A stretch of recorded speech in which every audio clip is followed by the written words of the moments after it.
Assalamu alaikum, dear students. Today we will discuss about the control of the air pollution.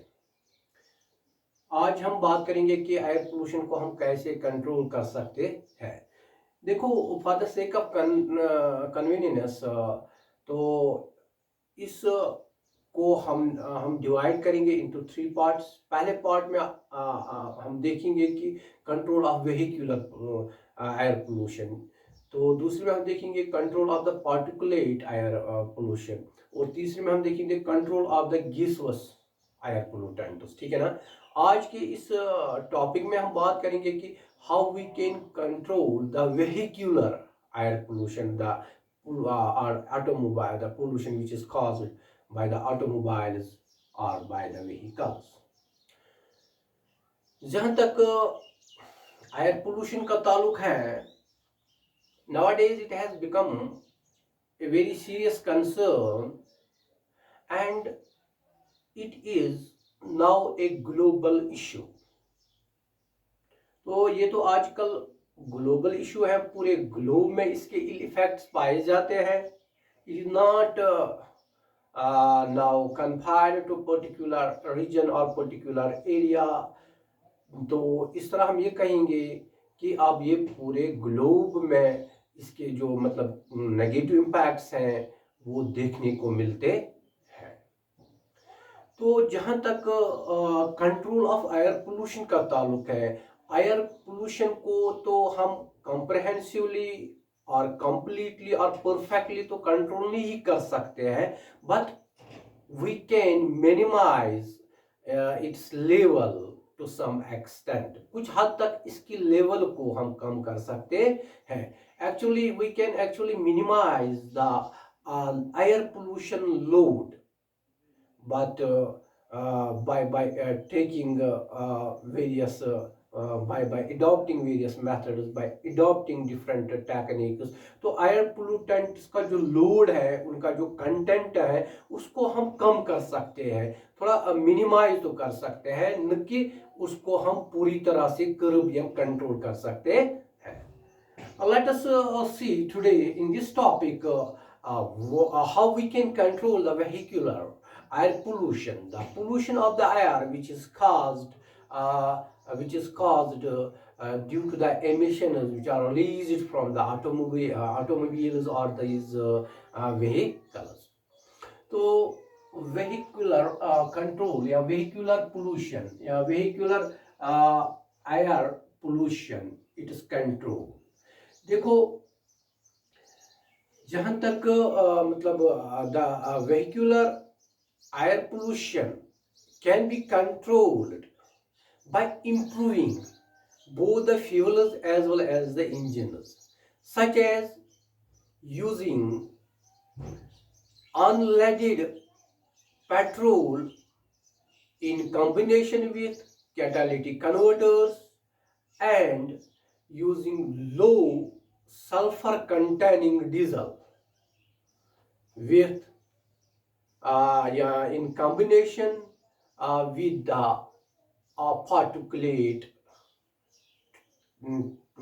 particulate traps. So there are different methods or the various methods which can be employed to somehow reduce this vehicular or automobile pollution or as first. तो पहला जो इसमें हम देखेंगे that is non leaded gasoline.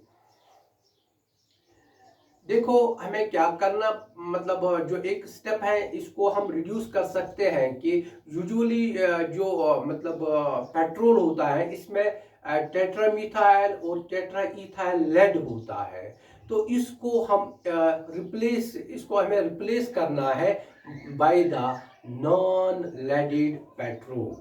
तो उससे क्या होगा, लेड की इमिशन पे रोक लगेगी, इस तरह लेड पोल्यूशन रिड्यूस हो जाएगा।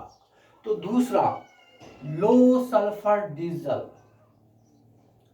लो sulphur diesel, diesel is the fuel which is used in the heavy vehicles. तो इसमें हम ऐसा, क्योंकि जो डीजल होता है it contains the high content of the sulphur. इस सल्फर को we have to actually reduce the concentration or content of sulfur in the diesel to the 0% by the process of desulfurification।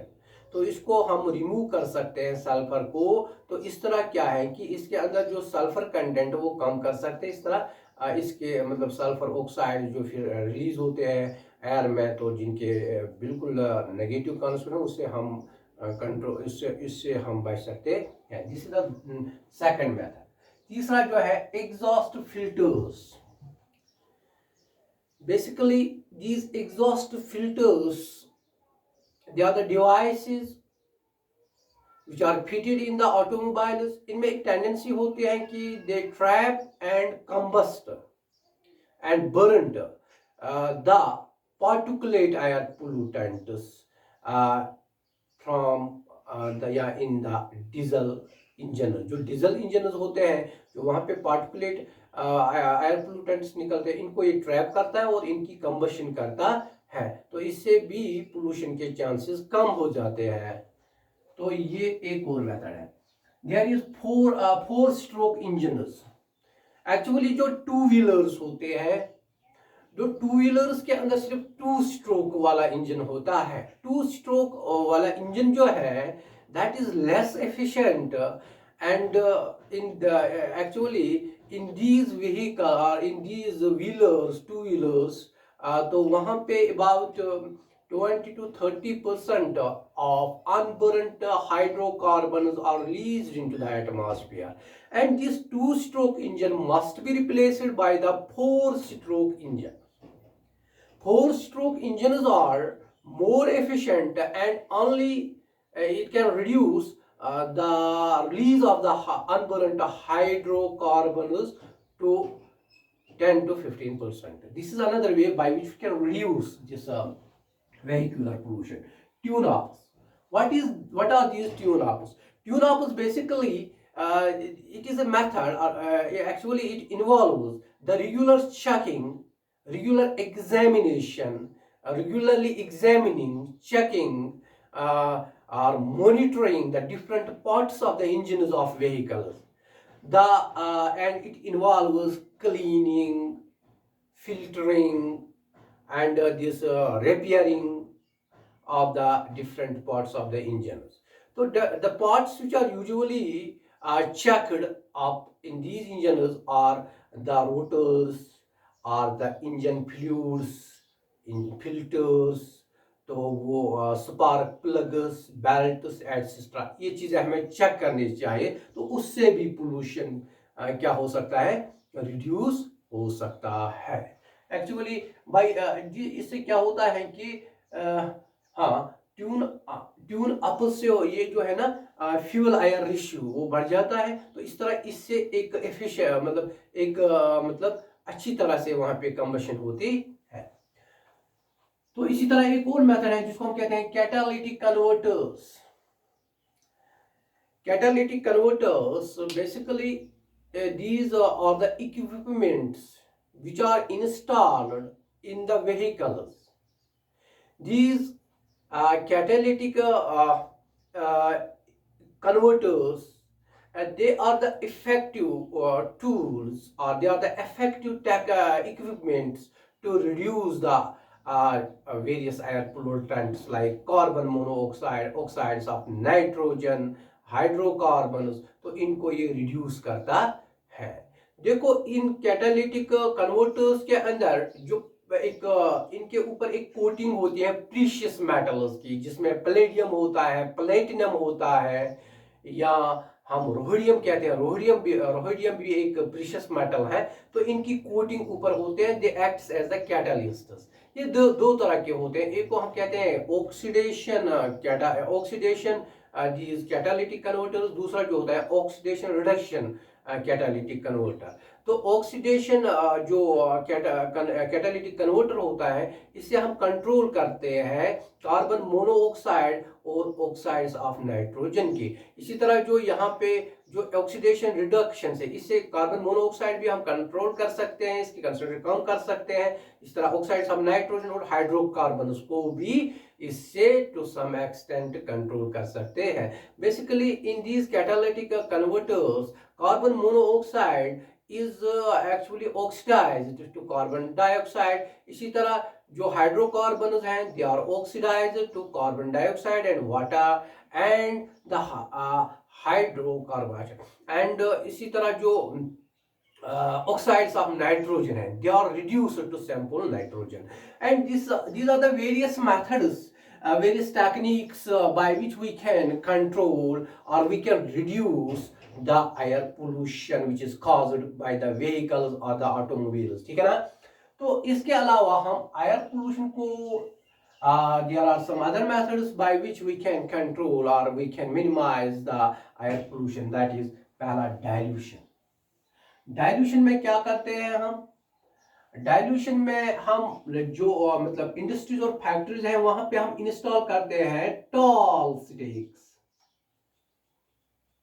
यानी कि chimneys. वहां पे जो chimneys होते हैं ये तो बड़ी लंबी होनी चाहिए, मतलब जितना हो सके they must be of having the highest possible, they must extend to the highest possible level, क्योंकि उससे क्या होता है कि जो वहां से pollutants रिलीज होते हैं they may actually get released higher into the atmosphere so that the ground level pollution or the ground level is affected least, ठीक है ना। तो यहाँ पे हम क्या करते हैं, इसको डाइल्यूट करते हैं through the installation of these tall chimneys और the stacks in the industries and the factories. तो एक और चीज है जिसको हम कहते हैं control at source. This is another way by which we can actually reduce or minimize the air pollutants. At source here means जहां से कोई ऑपरेशन होती है, जहां से ये रिलीज होते हैं एयर पोल्यूटेंट्स, वहां पे भी हम इनको कंट्रोल कर सकते हैं। कैसे कंट्रोल कर सकते हैं? By using the efficient fuels, by using the मतलब आइडियल इक्विपमेंट्स, जो प्रोसेस इक्विपमेंट्स होते हैं वो बिल्कुल क्लीन होने चाहिए, वो बिल्कुल एक्चुअली एडवांस्ड टेक्नोलॉजी के होने चाहिए। तो उससे क्या हो सकता है कि इससे भी हम मतलब पोल्यूशन को रिड्यूस कर सकते हैं एट द सोर्स जहां से ये रिलीज होते हैं। एक और मेथड है यहाँ पे, इसको हम कहते हैं afforestation. Afforestation means plantation of trees